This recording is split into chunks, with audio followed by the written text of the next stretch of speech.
Depuis 50 ans, Survival International aide les peuples autochtones à défendre leur vie, protéger leurs terres et déterminer leur propre avenir. En soutien à notre organisation, Marc Galliot raconte des contes autochtones. Tous les dimanches, en cette période de confinement, nous vous invitons à voyager. Une occasion de découvrir les cultures et les mythes fondateurs des peuples autochtones. Du bassin du Congo à l'Australie en passant par le continent américain, des récits à écouter seuls, en famille ou entre amis. Le conte d'aujourd'hui est extrait du livre L'Arbre à soleil d'Henri Gougaud. Cette histoire de Bornéo vient-elle du peuple Dayak, du peuple Pénan ou d'un autre peuple autochtone de l'île ? Nous ne le savons pas. Il est aussi possible qu'elle soit commune à tous, mais avec des variantes. Quoi qu'il en soit, installez-vous confortablement et laissez-vous emporter par la légende de la femme abeille. Adapté et raconté par Marc Galliot. Rakian était un jeune homme très pauvre. Il gagnait durement sa vie à travailler dans les champs des autres. Le soir, quand il rentrait chez lui, il traversait une grande et belle forêt. Il se nourrissait de feuilles, de baies sauvages, de racines. Arrivé devant sa cabane, il pousse la porte et il va s'endormir, comme chaque nuit, sur sa paillasse. Ainsi allait sa vie, le jour comme de nuit. Un jour, alors qu'il rentrait de travailler par un bel après-midi, son regard est arrêté par quelque chose qu'il n'avait jamais vu dans la forêt. Des abeilles d'une blancheur extraordinaire. Jamais il n'en avait vu des comme ça. Il en était fasciné, émerveillé. Il prend le nid d'abeilles et le met dans son panier. Il rentre chez lui, pose le panier sur sa commode et il va se coucher sur sa paillasse. Le lendemain, il part travailler dans un champ de thé. Quand il revient le soir chez lui, il est étonné. Devant lui, un plat de riz et de poisson salé. Il en est étonné. Ses voisins sont tout aussi pauvres que lui. Pourquoi il lui aurait fait un tel cadeau ? Il sort de sa cabane, en fait le tour pour remarquer quelque chose, voir quelqu'un. Il n'y a rien. Il rentre chez lui à nouveau et il mange son plat de riz et son plat de poisson salé. Nous aurions fait tous la même chose. Il va se coucher, le sourire aux lèvres. Le lendemain, à nouveau, il va travailler dans une rizière.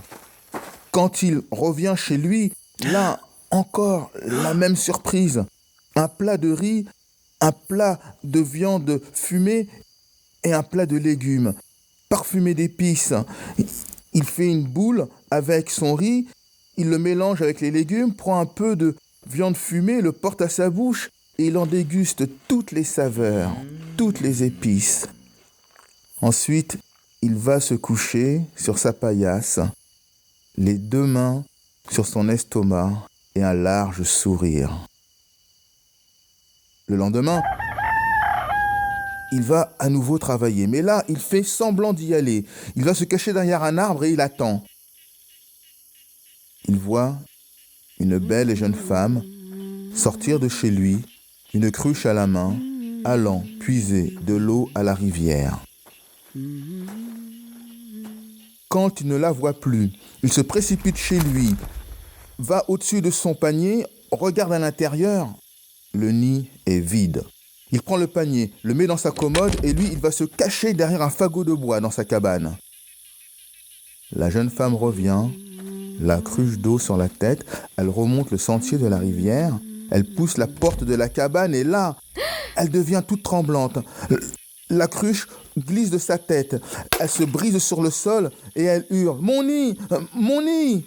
Aussitôt, Rakian sort, saisit la jeune fille par le coude et lui demande « Qui es-tu, que veux-tu » La femme le regarde, fâchée, et lui dit « Où est mon nid ?» Rakian lui dit « Mais si je rends ton nid, tu vas disparaître. » La femme le regarde, avec les yeux rouges de colère. Rakian soutient son regard. Une atmosphère lourde pèse sur leurs épaules. Rakian craque le premier. Il rend le nid à la femme. La femme change subitement et elle le regarde de la tête aux pieds. Et elle lui dit Je serai une bonne épouse, seulement promets-moi de ne jamais dire que je suis une femme abeille. » L'homme se met à genoux et il promet. Le couple a vécu heureux pendant plus d'1 an et un enfant est né de cette union. Sa naissance est fêtée avec rire, chant, boissons fermentées, et au milieu de la nuit, Rakian se lève, titubant, et il dit « À la santé de la naissance de mon enfant et de ma femme qui est une abeille ». Tous les invités se retournent vers là où sont assis la femme et l'enfant. Le siège est vide. 2 petites lumières s'élèvent dans la cabane et passent par les interstices du toit. Rakian est ravagé, dévasté. Il vient de s'apercevoir de l'erreur qu'il a faite. Il se ressaisit, il sort de chez lui. Il lève les yeux vers le ciel et il voit les 2 petites lumières continuer à s'élever dans la nuit noire. Il court dans la forêt, ses mains en avant pour ne pas se cogner contre un arbre, pour écarter les feuilles qui pourraient lui rentrer dans les yeux. Il traverse des rivières, bute sur les rochers, tombe. Il se relève, il est mouillé, il continue à courir sans jamais quitter les 2 petites lumières dans la nuit. Il continue, il glisse dans la boue, il se relève. Au petit lever du jour, les 2 petites lumières redescendent et elles se réfugient dans une hutte faite de branchages et de feuilles. Rakian y arrive aussi, complètement essoufflé, épuisé. Il fait le tour de la hutte, ne trouve aucune ouverture.